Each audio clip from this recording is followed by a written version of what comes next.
Mes chers éminents procureurs de la poursuite, je veux juste vous dire que dans l'ancien temps, bien avant la Révolution française, il y a eu beaucoup d'erreurs judiciaires. Je prie Dieu, que Dieu essaye de vous couvrir de sa grâce pour éviter ces erreurs judiciaires. Le cas de Dreyfus. Dreyfus n'a-t-il pas été condamné sans preuve?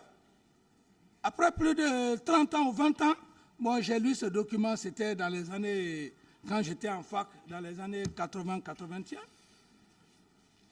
Cette erreur judiciaire, après avoir fait plus de temps. Alors, encore, le cas de Lesurque. Lesurque le Blanc. Un meurtre. Un blanc, un meurtre est allé tuer une personne.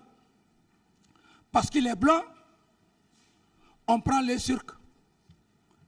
À l'époque, les preuves n'étaient pas là. C'était la grande narration, comme d'autres le font, en faisant. C'est pourquoi d'ailleurs, même le président est en train de canaliser les gens.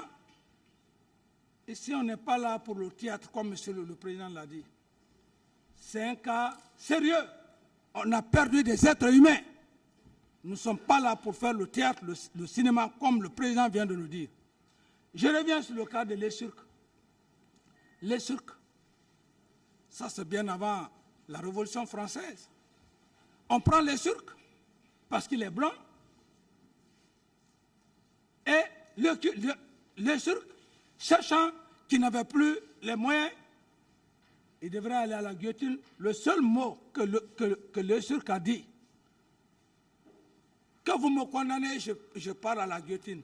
Est-ce que Lesurque est-il le seul blanc en Europe? C'est difficile votre travail, hein? Monsieur le Président, c'est extrêmement difficile. Le cas de la pauvre Marie-Antoinette, lorsque on accusa son mari de trahison, le roi, on l'accuse de complicité. De débat en débat, de débat en débat. Mais si c'était ce temps moderne, mais après tout, quand la Satan s'est tombée, on dit que Marie-Antoinette va à la guillotine. Elle n'avait pas de choix. La serveuse est venue, lui dit que ayez le courage, reine, ayez le courage de prendre au moins une soupe. Elle dit non. Que vous le fassiez, oui ou non, la décision est prise. Cherchez, on lui imposa de chercher sa meilleure robe. Mais il y a une partie qui m'a touché. C'était vraiment difficile. Cette pauvre femme dit d'appeler sa sœur. Sa sœur vient. Que oui, que mes deux enfants, il faut les élever. Que je dois passer à la guillotine parce que je suis simplement la femme du roi.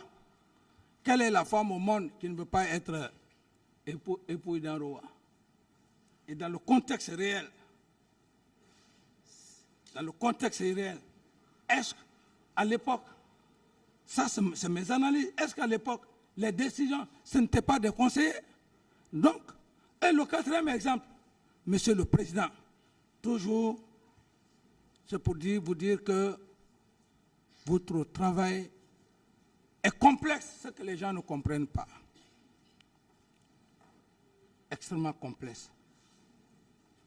Dans la prise de décision, lorsqu'il n'y a pas de preuve, le cas s'est passé à Zérékouré, ici en Guinée. À l'époque, un enseignant qui vivait avec une femme.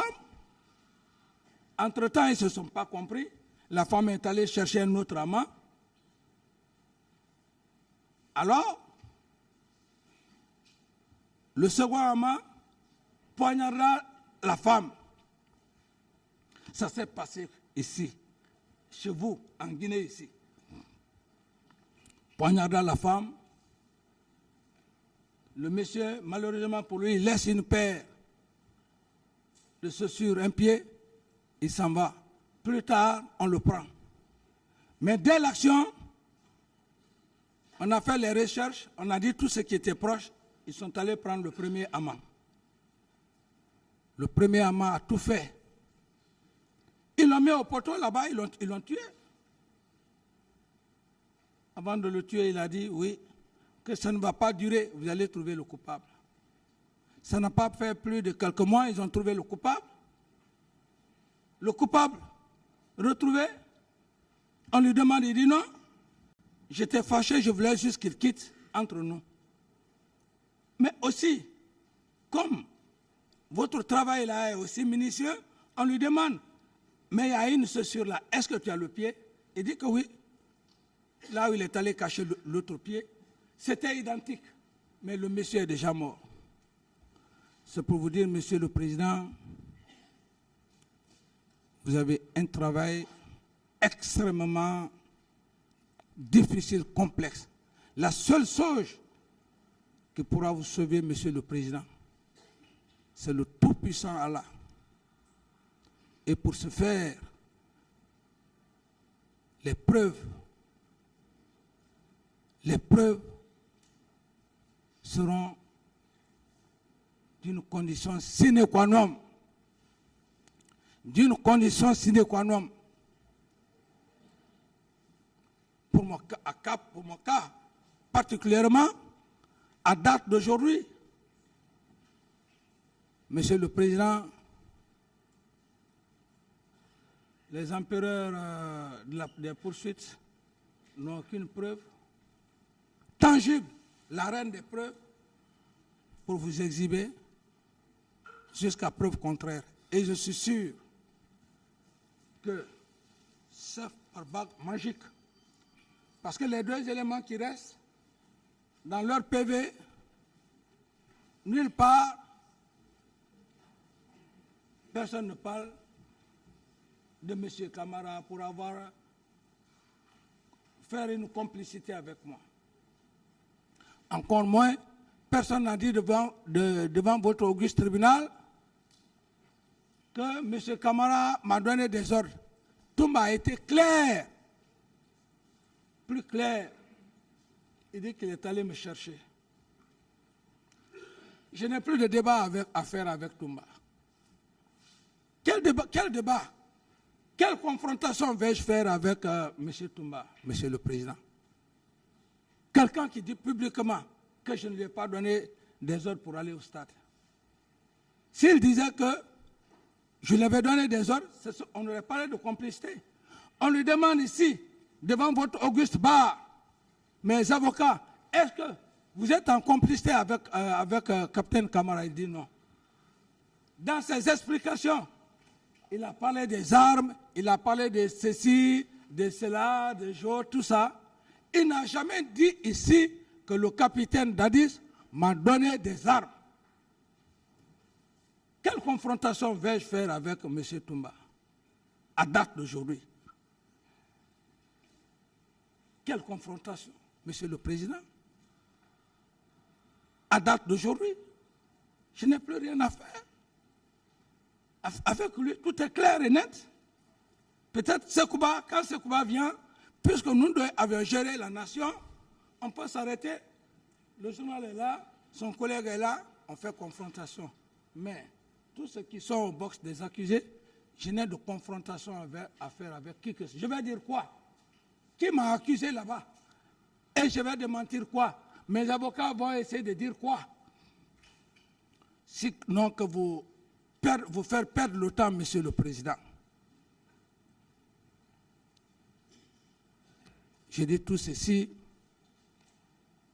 pour que les gens comprennent que M. Camara est venu devant ce tribunal contrairement aux gens peut-être qui pouvaient dire, ah bon voilà, il va venir, il va encore avoir l'idée d'être président. Non, c'est pas ça. Mon attitude devant votre auguste tribunal,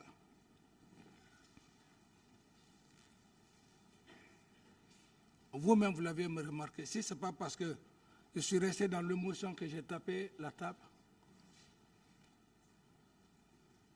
j'ai la tête sur les épaules.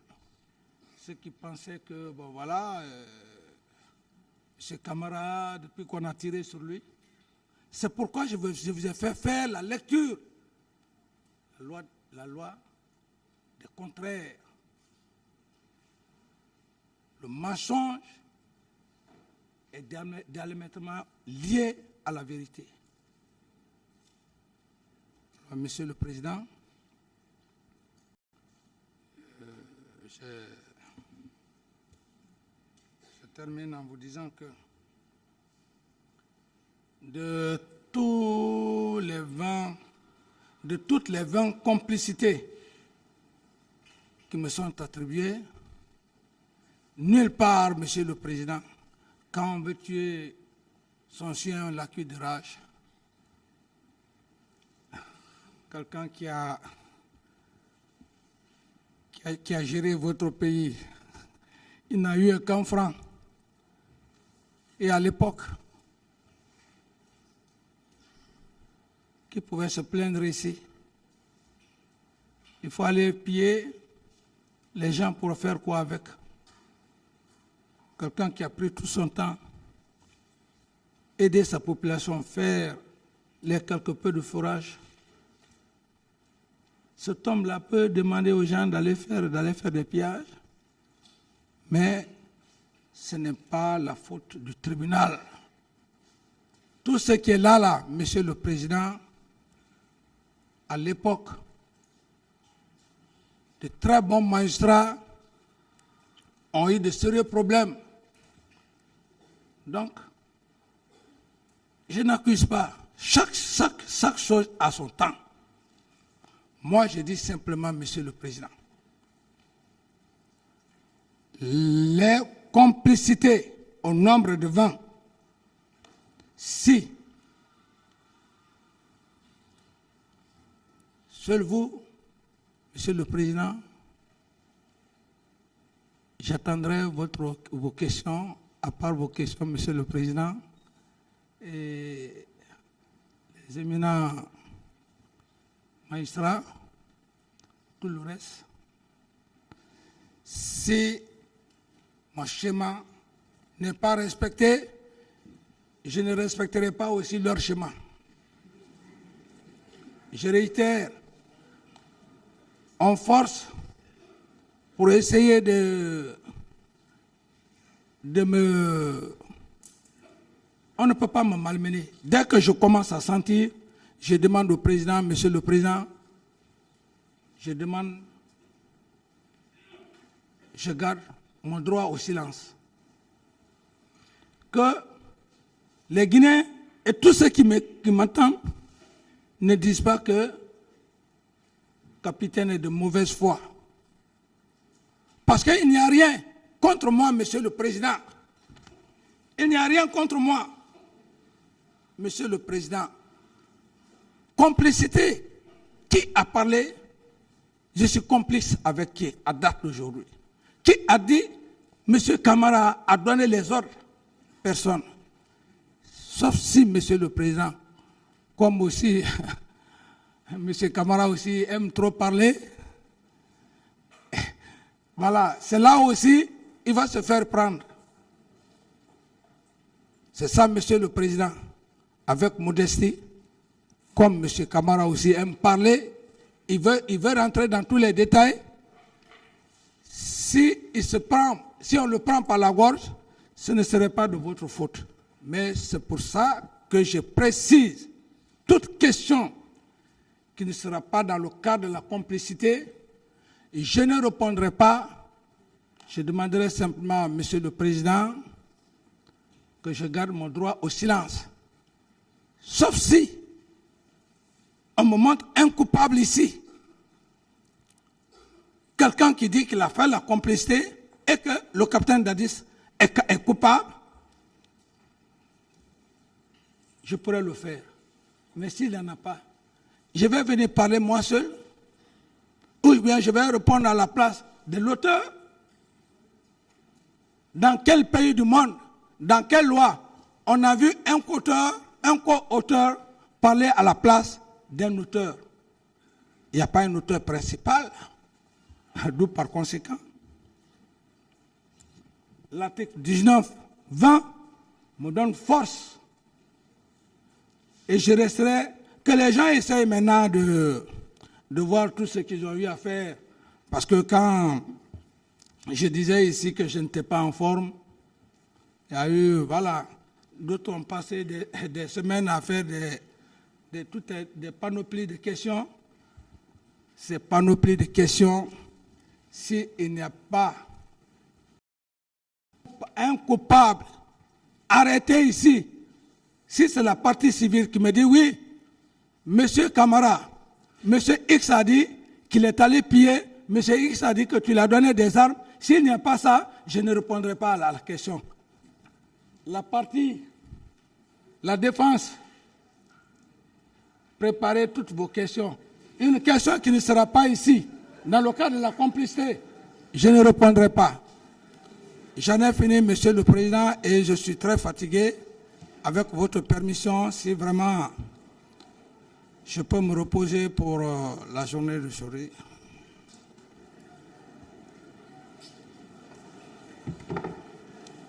Silence, s'il vous plaît.